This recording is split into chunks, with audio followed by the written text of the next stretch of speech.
Hello, same day, same date.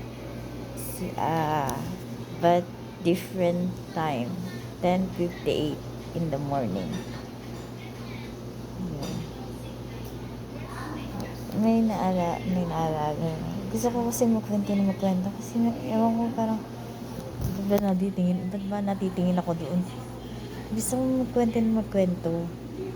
Parang Parang ang dami-dami kong gusto ikwento na mga parang yung kwento ni Lola Basyang, yung mga ganon. Yung sinaunang kwento, yung mga sinaunang istorya, sinaunang pelikula, sinaunang pangyayari, ganon.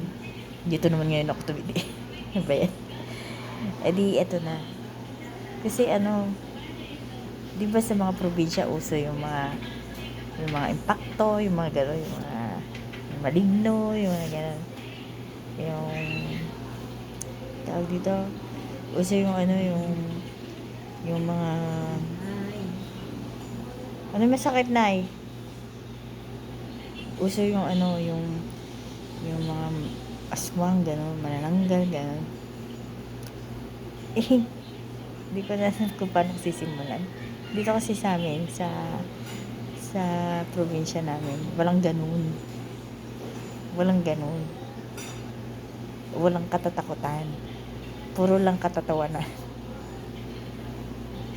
Puro lang katatawanan na meron dito. Just sa ibang probinsya, puro katatakutan. Dito, sa amin, puro katatawanan. Iba meron pang eksena na takot na takot. Takot na takot ka na, tawa ka pa rin ng tawa. Ganun dito. Ganun dito sa amin sa probinsya. Uso dito yung halos naiihi ka na sa takot. Pero tawa ka pa rin ng tawa. Ganun dito sa amin. Pag nadayo ka, yun. Nakakatakot pero nakakatawa. Ganun. Hanggang sa tubuan ka na ng nervyos. Yung feeling mo ba para kang lutang na parang nakarating ka ng Bataan. Bataan to. Pagpas pagpasok mo ng Bataan, matino ka. Paglabas mo ng Bataan,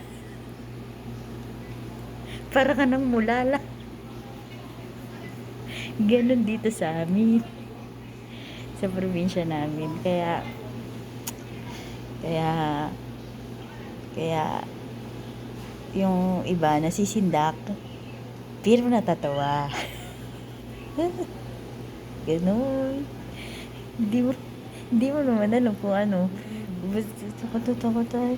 Pero tawa ng tawa, ganun. Halos maihina sa takot, ganun. Pero tawa ng tawa. Ganun. Tapos paglabas ng Bataan, pagtungtong ng Manila.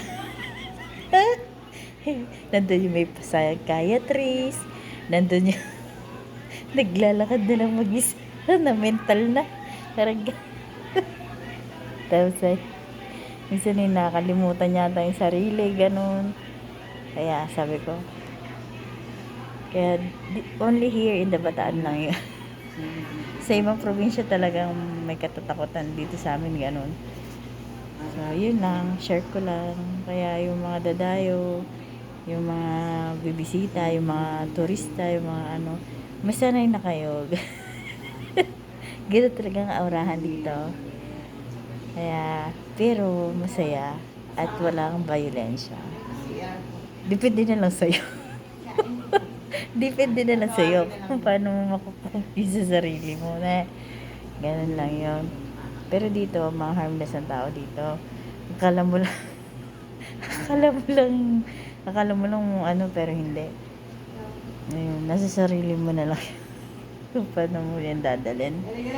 So, that's it for today's video. Ingat palagi all.